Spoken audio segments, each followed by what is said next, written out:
In a flashback, an unknown man, later revealed to be Jin Kurigiri, is tied to a chair. Monokuma, watching from a distance, presses a button which forces the man's chair into a Monokuma-shaped Iron Maiden-style rocket ship. When the rocket crash lands and the doors open, all that remains of the man in the rocket is a skeleton. This causes Monokuma to laugh hysterically. In the present day we meet Makoto Niji, an average student who was the winner of a Japan-wide lottery to attend the prestigious Hope's Peak High School, a school normally reserved only for students who are the top in their field. With trepidation, Makoto took his first steps into the school building, only for the world to begin to warp before his eyes. Makoto later wakes up in an empty classroom after falling unconscious.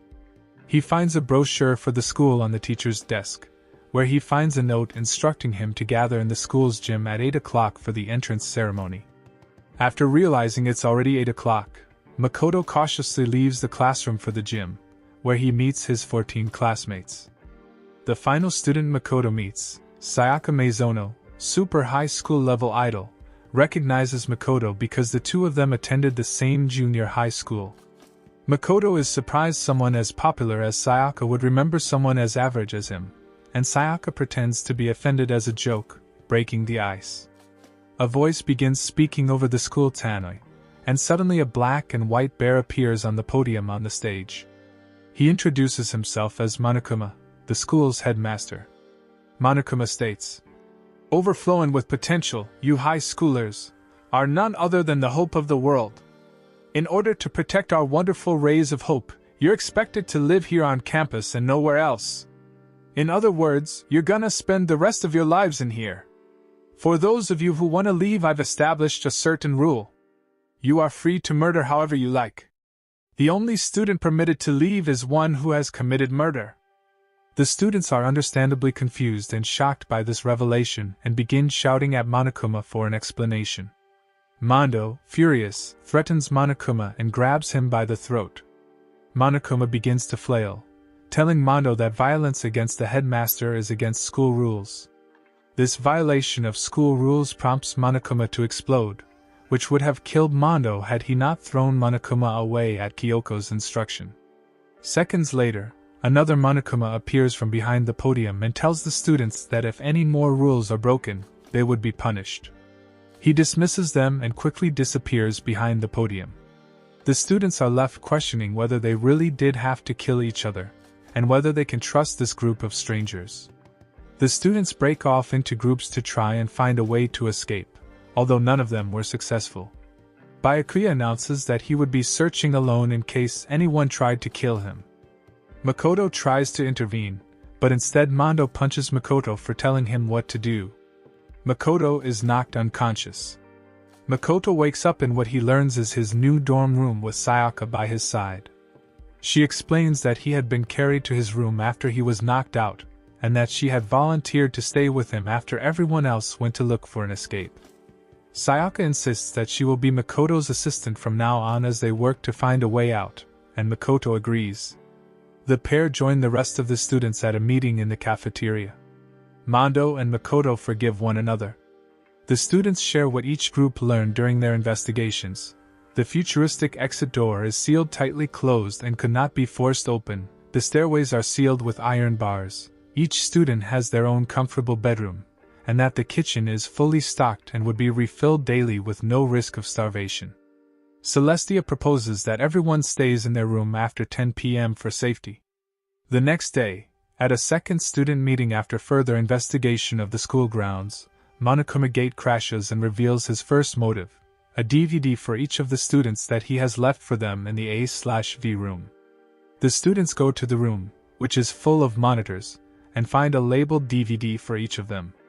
Makoto takes his DVD and watches it, finding a scene of his sister, mother, and father congratulating Makoto and wishing him well at his new school, sitting in their home. Suddenly the scene in the video shifts to another shot of the same room, but the room is destroyed and his family are nowhere to be seen. Horrified, Makoto looks to his other students, finding Sayaka in a state of severe shock at what she had seen on her own DVD. Sayaka begins screaming and flees the room, pursued by Makoto. He finally catches up to her in the hallway, and Makoto reassures her that if they all work together they will all be able to escape, promising her then he will do anything to get her out. Sayaka throws herself into Makoto's arms and wailed while the other students watched on. Makoto Niji took some time to check out his room in closer detail. After reading a notice on his bathroom door, he learned that the water would be turned off each night at 10 p.m., that he had a toolkit in his desk drawer, and that only girls' bathroom doors had locks. After trying to get into his bathroom, he realized that the door was faulty and difficult to open, and Monokuma appeared to teach him the trick to opening it. After Monokuma left, Sayaka appeared at his door, frightened and telling him that someone had tried to force their way into her room. Makoto agreed to switch rooms with her in order for her to feel safer. The next morning, at the breakfast cafeteria meeting, Sayaka was notably missing. Fearing the worst, Makoto fled back to his room where he discovered it was trashed. He checked the bathroom and found Sayaka's body covered in blood, with a knife embedded in her stomach. Makoto screamed and passed out. Some time later, Makoto awoke in the gym after being carried there by Sakura Ogami. The students had all gathered in the gym at Monokuma's insistence, where he teaches them additional killing game rules and how the process of class trials work, including executions. If the students are unable to identify the culprit will walk free and the other students will be executed. If the students identify the culprit will be executed. Junko protested, refusing to take part in the trial. This angered Monokuma, and he charged at her, but Junko stepped on him, pinning him down. Monokuma reminded her that violence against the principal is against the rules, and summons spears of Gungnir out of thin air. Junko is impaled by multiple spears all over her body and fell to the ground dead. The students were shocked, but realized that they were going to be forced to investigate Sayaka's death, or they would meet the same fate. The students learned from their e-handbook that Sayaka died in Makoto Niji's room, which immediately made him the prime suspect. Makoto and Kyoko found the knife that killed Sayaka, discovered her wrist was broken, that she had gold flakes from the katana, and found numbers written on the wall in blood. When investigating the incinerator room with Ifumi Yamada, Makoto found a shattered crystal ball and a piece of bloodied cloth. Kyoko realized that Makoto and Sayaka's dorm room nameplates have been switched. Finally, Makoto found Sayaka's motive DVD in the trash can. He played the DVD in the A/V room. First, Sayaka is shown performing with her idol group, but the scene suddenly transitions to her bandmates on the floor of the state, apparently dead. Monokuma, narrating, told Sayaka that she had no place to return if she ever left the school, and left her with the question of what happened to her bandmates. After a Monokuma announcement over the monitors, the students then headed for the class trial room. After being called to the class trial room by Monokuma, Kyoko also notes that although there are only 15 students, there is also an additional 16th podium. Monokuma dismisses her questioning, answering that it just means that there are a maximum of 16 participants. The students take their places, and the class trial begins. The students begin trying to piece together the timeline of the crime, beginning with the murder weapon, the knife in Sayaka's abdomen. Aoi and Sakura recall that the two of them were in the kitchen the previous night, and saw Sayaka enter the kitchen ostensibly to get a snack, believing the kitchen with a kitchen knife. Tuko accuses Sakura and Aoi of being accomplices in crime, but Monokuma interjects that even if they were accomplices, only the student who committed the murder would be allowed to graduate. Makoto is the prime suspect once again, but Kyoko steps in, bringing up the fact that the bathroom door's handle had been unscrewed from its hinges, something Makoto would never have done, because he knew the trick to opening it.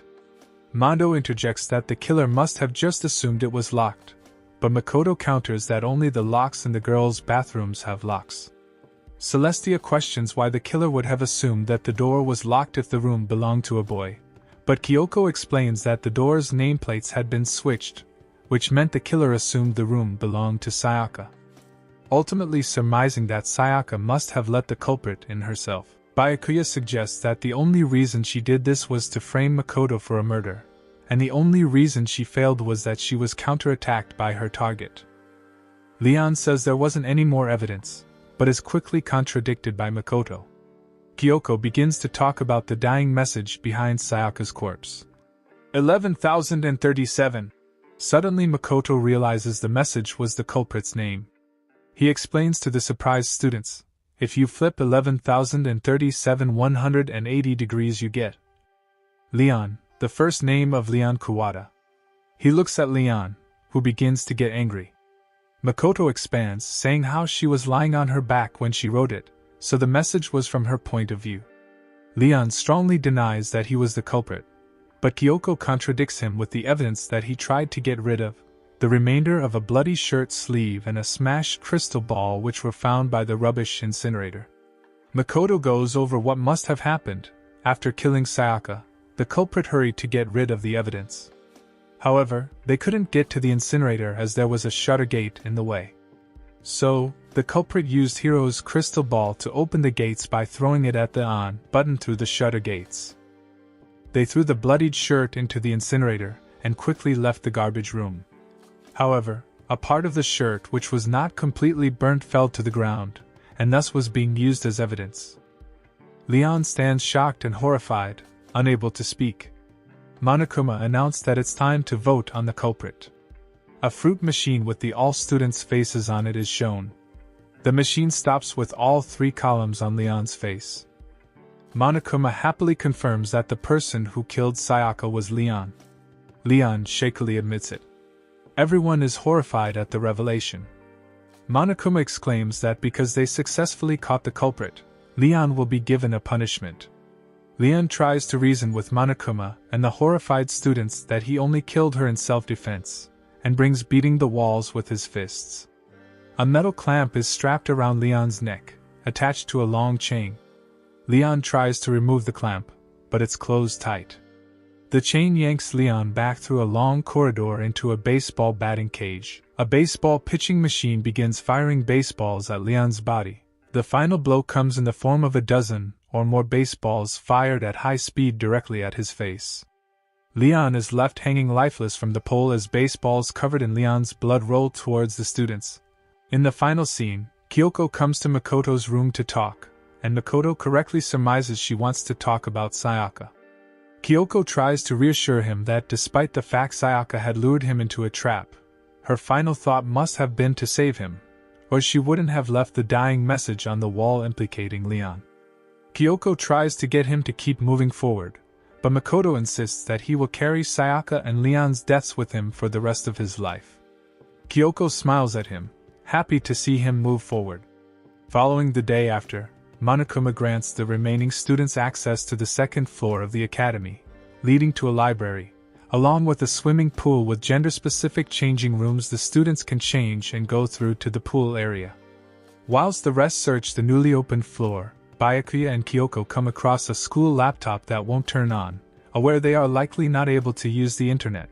Makoto, in his search, comes across a letter of indication that clarifies Hope's Peak Academy has shut down school operations, and will continue said operations once the issue has been resolved.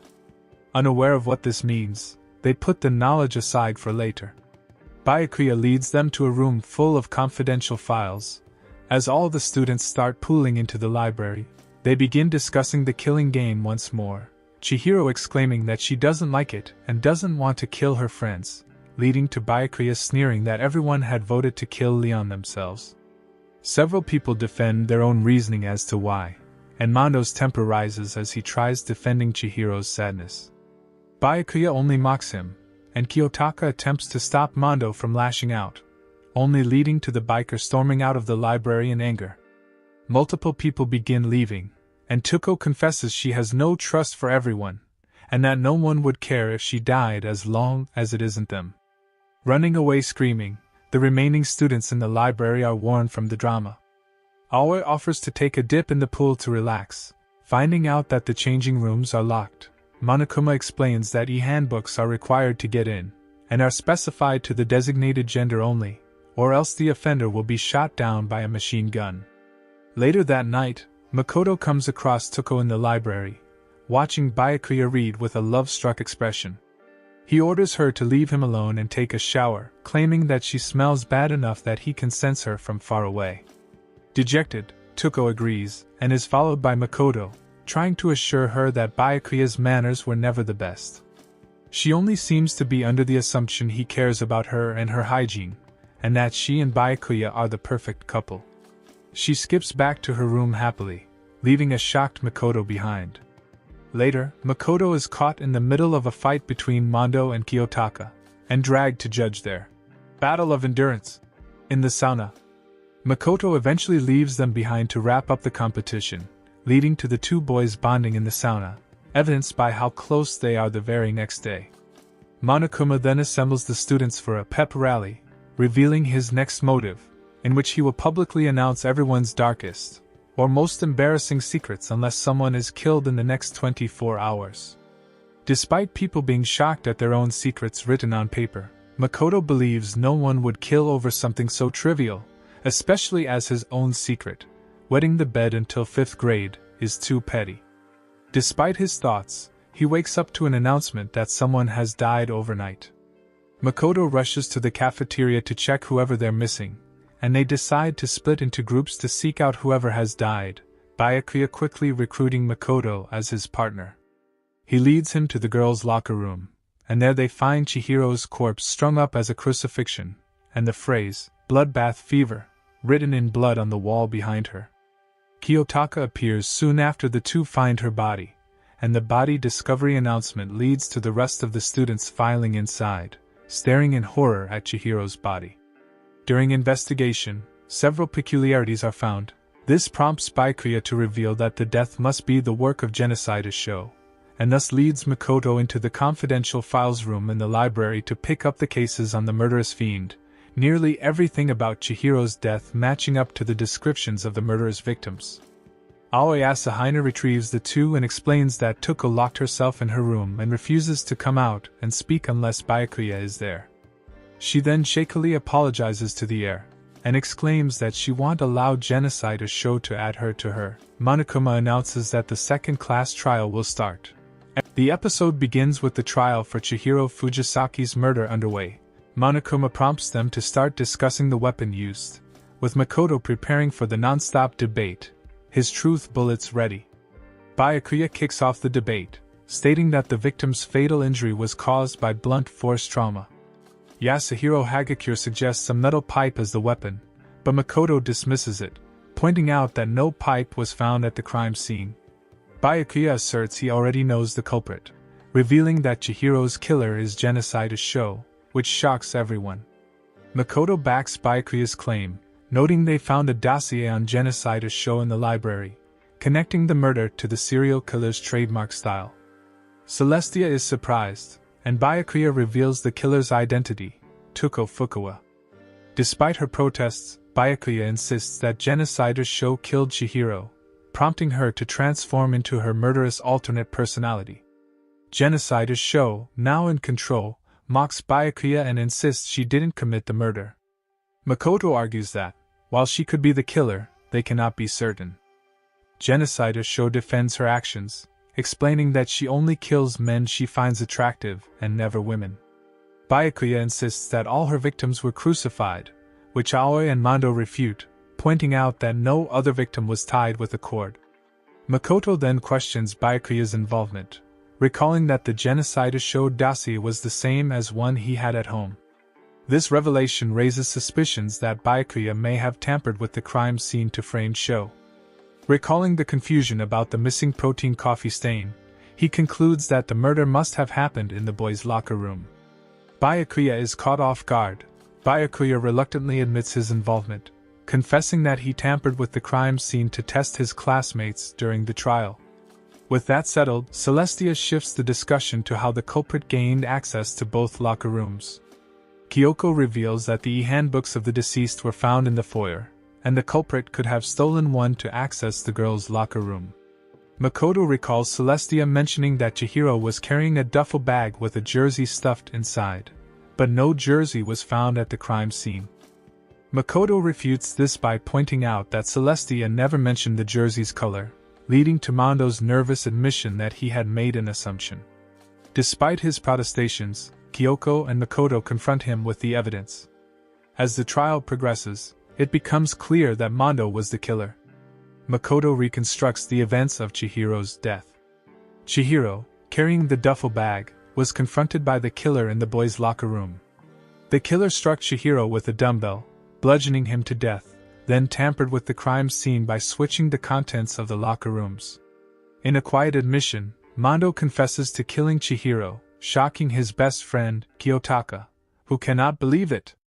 Monokuma begins his presentation on Mondo's motives. Monokuma then announces that it's execution time. Despite Kiyotaka's desperate pleas, Monokuma proceeds with Mondo's execution. The scene transitions into a pixelated fade as Mondo is strapped to a motorcycle in a colorful fairground setting. The execution, titled Motorcycle Death Cage, sees Mondo riding a speeding bike inside a cage until he becomes dizzy and disoriented. As the execution reaches its climax, Monokuma reveals that Mondo has been transformed into a small tub of butter, and he mocks the students for their emotional reactions. Monokuma taunts the students, claiming that despair is their birthright, and Kiyotaka's emotional breakdown underscores the futility of their situation. As the camera pans across their faces, Makoto reflects on how powerless they all are, with Aoi mourning the deaths of the fallen students. She goes out by herself and discovers a bright light glowing in the darkness. A close-up of Chihiro's face is seen and Aoi's screams echo in the hallways. A new floor is opened for the students following the class trial, which has rooms such as a game room, art supply room and science lab. Monokuma calls all the students to the gym, where he reveals a new motive: a reward of 10 billion yen if you kill and get away with it.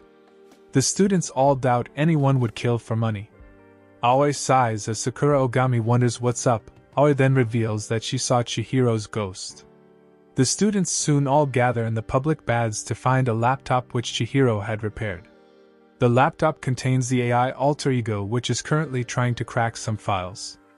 Alter ego presents itself as Mondo Owada in front of Kiyotaka to assure him it wasn't his fault for not stopping Mondo before he killed Chihiro, resulting in him having a new spark of life as Kyondo Ishida, believing Mondo's soul to be within him. Everyone watches in confusion as Kyoko tells Alter Ego to keep working, when suddenly Alter Ego shows them a picture of Leon Kawada, Chihiro and Mondo goofing off with each other. The group is once again confused as they wonder if Monokuma was playing tricks. The next day, Makoto Niji hears some screaming coming from the bathhouse. When he goes over to see Hifumi bowing in front of the girls, he notices Makoto and starts begging for help to save him. When Makoto asks what happened, Hifumi says that he visited Alter Ego last night and that he now has a connection with Alter Ego and that he thinks he loves it. When Kiyotaka comes in and says that he won't allow his friend to be crushed on by him, and soon they start a minor fight as Kyoko breaks it up. Kyoko bans everyone from seeing Alter Ego and everyone agrees, Kiyotaka and Hifumi begrudging saying the other to keep away. The next day Kyoko calls everyone to the public baths that night to reveal Alter Ego has gone missing. Kiyotaka and Hifumi blame each other.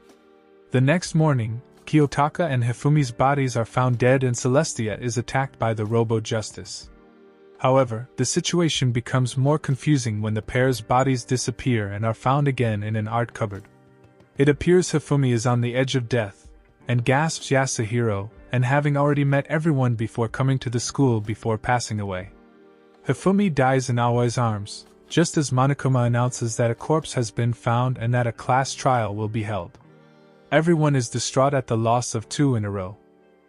The episode begins with a flashback to the previous episode, Hifumi Yamada dying in Aoi Asahina's arms as Monokuma announces that a corpse has been found, and that a class trial will be held soon. Makoto leaves soon after the others to look for Kyoko and Yasuhiro, but is found by the former instead. Kyoko interrupts Makoto when he asks her where she'd been all this time, requesting that he assemble everyone for her. They assemble at the pool. Inside the locker is the Justice robot suit. Sakura and Makoto help Yasuhiro out of the robot suit, Toko Fukawa making fun of Yasuhiro for making something he can't get out of, but Yasuhiro claims that he didn't make it himself. He tells the others that he got a note telling him to meet up with someone. However, he was attacked from behind and knocked out, and when he came to, he was wearing the robot suit. Kyoko inspects the corpses of Kiyotaka Ishimaru and Hifumi, with Makoto saying that they died due to blunt trauma to the head. Multiple clues are found by them, and Kyoko finds Hifumi's note. Then, they go to the class trial. The class trial begins. Aoi and Celestia insist that they know already who did it, Yasuhiro Hagakure. Yasuhiro frustratingly insists that it wasn't him. Celestia asks what he is getting at, and Makoto pulls out the note that Yasuhiro showed him earlier. Kyoko calls for us. He states that the difference in handwriting is. Kyoko intervenes, saying they should talk about the other possibilities. Celestia sighs, saying that Kyoko was the only other person absent. Kyoko says that even with the trolley, it would have still been hard to move Hifumi's body and suggests that the corpse moved itself, being met with shock and a rebuttal from Celestia. Makoto thinks to himself, mentally going through the whole thing. He picks up on something Celestia said earlier. Celestia laughs almost maniacally, saying that Makoto really wants to frame her as the culprit. Then, Makoto objects, saying it could be no one else. To this, Celestia gets incredibly mad, and recalls the last words of Hifumi, Yasuhiro. Makoto asks for Celestia's real name, but she objects, asking if she would have such a lame last name like Yasuhiro. He then asks her to show her student handbook, because it displays user's real name when booting up. Celestia has no response, indicating that Makoto's suspicions were true. Makoto tells Celestia that she lost, and Celestia admits she did it.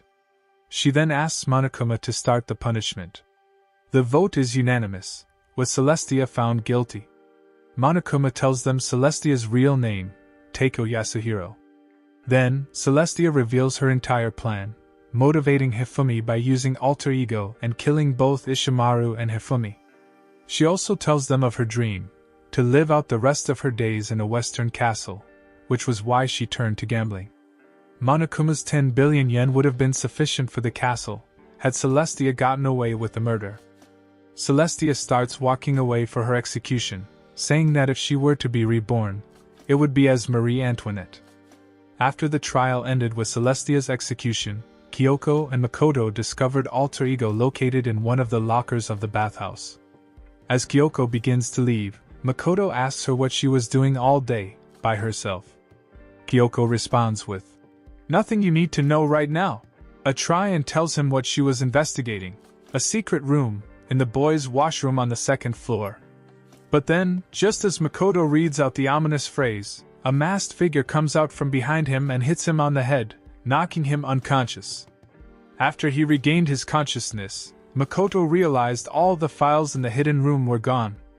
Amidst his worry and confusion, sometime later, he overheard a commotion from the gym. Makoto overhears that Sakura had been forced to become Monokuma's mole as he took her family dojo hostage. As Makoto feels he should not jump to conclusions until he has talked to Sakura, Kyoko becomes annoyed with him for keeping secrets from her. After exploring the fourth floor, containing some locked rooms that Monokuma forbids breaking into, Mondo's gang catches up with Alter Ego, who reports that Hope's Peak Academy was placed under lockdown due to a terrible incident, theorizing that the school's true headmaster may be behind it. He also discovers another strange photo, this time of Sayaka, Celestia, and Hifumi together. Monokuma announces to everyone that Sakura is the mole, who was ordered to kill someone in exchange for her dojo's safety. As Aoi becomes angered by the mean words said about Sakura, she gets into a scrape with Genocider, leaving Sakura angered that innocent people got involved. Alter Ego asks Makoto and Kyoko, who forgives Makoto for keeping quiet about Sakura, to take him somewhere where he can connect to the school network so he can find a way to help the students escape. Despite knowing the risks involved, Makoto and Kyoko respect his wishes and set him up in the hidden room.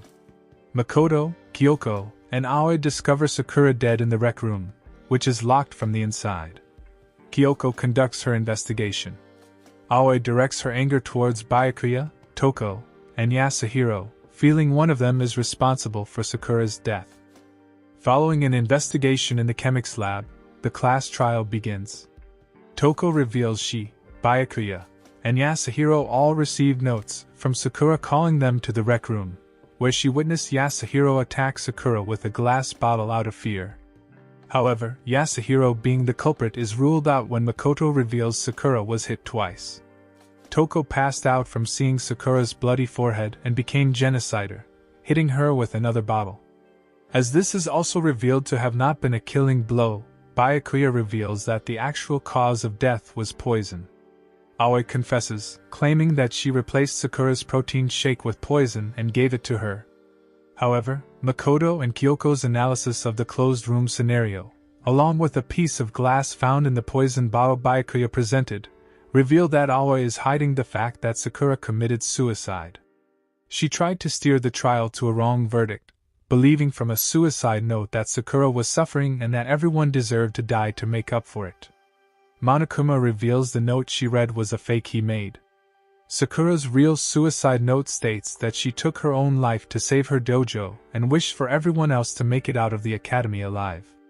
Although the others feel encouraged by Sakura's dying wishes, Monokuma reveals he caught Alter Ego trying to hack into the school network and destroys his laptop with a digger. Later that night, Kyoko has Makoto distract Monokuma while she does some investigating. She warns him about the Academy's 16th student and super high school level despair, Mukuro Ikusuba. After the group explore the 5th and final floor, containing a botanical garden and a classroom filled with blood, Byakuya questions Kyoko about her identity, but she states she does not remember due to amnesia. Byakuya dismisses this idea and confiscates Kyoko's room key. Makoto is given the responsibility of looking after a survival knife that Toko found. Later that night, Kyoko, who obtained a mysterious key and the details about Mukuro from the headmaster's office thanks to Sakura breaking down the door, asks Makoto to keep Monokuma occupied while she investigates the dorm building's 2nd floor. Makoto comes down with a fever as a result of staying up all night. He has a dream stating he is supposed to stay in Hope's Peak Academy instead of escape from it, before witnessing a masked person wielding the survival knife, followed by Kyoko telling him something he cannot hear. Waking up the next morning to discover the knife is missing, Makoto heads to the gym where everyone else is disassembling a Monokuma unit. Whilst looking for a way to break into the headmaster's office for answers, the group discover a corpse in the botanical garden resembling the masked attacker Makoto saw. Before they can remove the mask and identify the victim, a bomb goes off, torching the corpse and leaving it unidentifiable. Finding a key to the data processing room, the group are confronted by a fully working Monokuma, who reveals all their actions are being broadcast live to the outside world. A class trial is to be held for the corpse they found, which is that of Mukuro Ikusuba. After conducting their investigation, during which Byakuya Togami has Makoto Niji investigate Kyoko Kurijiri's room, the class trial begins. Byakuya accuses Kyoko, who has no alibi, but she curiously brings up evidence that effectively negates Makoto's alibi. After ruling out a fake stab wound, along with multiple wounds from days ago, as causes of deaths, Byakuya points out a locker key found in Kyoko's room, which opens a locker in the archery room containing steel arrows that could be used as a blunt instrument. Although this appears to be contradicted by the fact Byakuya had the key to Kyoko's room the entire time, Makoto considers the possibility that Kyoko could have used the key she stole from Monokuma. Deciding to believe in Kyoko and not reveal the key, Makoto questions that something is wrong about the trial. However, Monokuma suddenly declares an abrupt end to the trial, declaring Makoto to be the culprit. Makoto is placed on a conveyor belt leading to a crusher, but he is miraculously saved thanks to a virus left behind by Alter Ego and falls safely into a garbage dump below. Sometime later, Kyoko throws herself down the garbage chute to aid Makoto, providing him with food and a means of escape.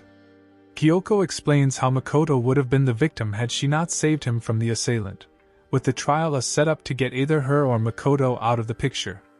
Whilst making their way up a giant ladder, Kyoko states she had regained some of her memories, revealing herself to be the ultimate detective, who came to Hope's Peak Academy to see her father, the headmaster, who she is not on good terms with. Arriving back at the academy, Makoto and Kyoko confront Monokuma, offering to settle things in an all-or-nothing class trial, in which they must not only deduce Mukuro Ikusuba's murderer but also solve all the mysteries surrounding Hope's Peak Academy. Reuniting with the others and given the entire academy to examine, Makoto prepares for the final investigation, the final class trial and the final battle between hope and despair. Monokuma has decided to make the last class trial in which the survivors have to solve the high school's mysteries, including the culprit of Mikuro Ikusuba's death. Monokuma announces in the beginning of the episode that he is now unlocking all rooms in the school, including the private room of the headmaster, Kyoko's father. Kyoko Kurogiri and Makoto Niji go inside the private room. Inside, there is a computer, on which Kyoko has gotten previous vague information on ultimate despair.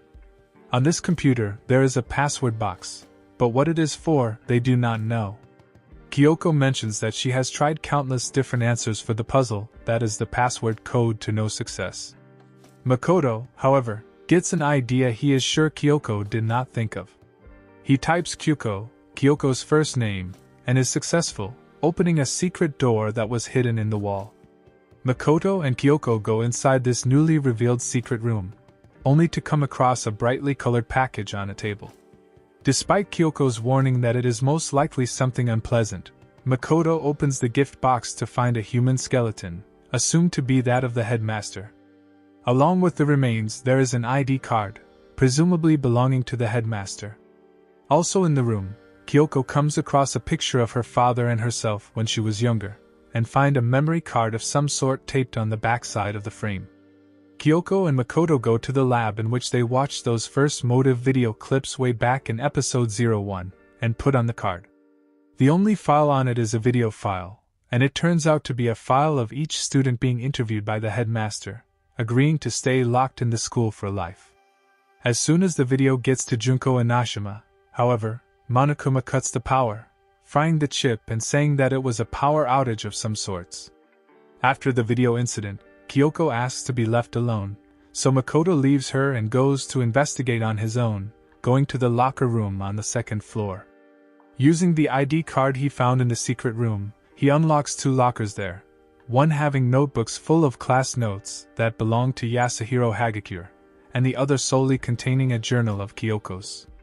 Later, Makoto goes up to the 5th floor and into the biology lab, which is now unlocked. There he finds a passed-out Tuko Fukawa, who wakes up as genocide is shown. They then both observe that there are only 9 bodies as opposed to what they believe should be 10 in the lab's morgue storage, one of them being Mikuro Ikusuba. Genocider Sho also notices that Mikuro was stabbed multiple times through her body. Sho then leaves to go find Byakuya Togami. Once she leaves, Monokuma slips each student a picture containing every other student besides them in it as a special hint. Not too long after, the final trial begins. This time Monokuma is instead taking part in the trial as opposed to just observing. The trial starts off with accusations from Hiro that everyone is aiding the mastermind besides himself, as he assumed from the picture having everyone but himself in it. The group comes to a conclusion that it was just a trick on the mastermind's behalf to get them all against each other. However, Makoto points out that the photos are not fake, with his backup evidence being the video file from the memory card. He concludes that not only do they all have amnesia, but it is most likely that they all had their memories stolen from the mastermind. Monokuma confirms this, and then directs the trial back to the main point: Mikuro Ikusuba's death and the culprit. Pulling many clues together, including the stab wounds, lack of a 10th body in the morgue, Junko's face being hidden in all the pictures, and Monokuma's cutting off of the video once it got to Junko, Makoto realizes that the mastermind is none other than Junko Inashima. Junko then appears in a screen of smoke, telling the remaining students that she and Mikuro were twins, and laughing menacingly as the episode ends. Junko Inashima reveals that she had used Mikuro Ikusuba, her older sister, to take her place, before showing the others footage of the outside world. It is revealed to be in total chaos, which is confirmed by Genocide Sho, who retained her memories due to them being separate from Tuko Fukawa's. It is then revealed that the memories that were stolen from the students were actually of 2 whole years spent together in Hope's Peak Academy. A year ago, when a terrible incident hit the world, the school was converted into a shelter to protect the students carrying Hope on their shoulders. However, Junko killed the headmaster, erased the students' memories, and began the killing game, even betraying her own sister in the process. Junko then holds a final vote between hope and despair. If everyone votes for hope, they must leave the academy. But should even one student vote in favor of despair, the students will remain in the academy and Makoto Niji alone will be executed. Despite this, Makoto manages to use his own hope to inspire the others to stand up against despair, earning him the new title of Ultimate Hope. With the trial over, Junko revels herself in the ultimate despair and gives herself the ultimate punishment, leaving behind an escape switch. With hope in their hearts, Makoto and the others use the switch to leave the academy and venture into the unknown world, unaware that Monokuma is still active.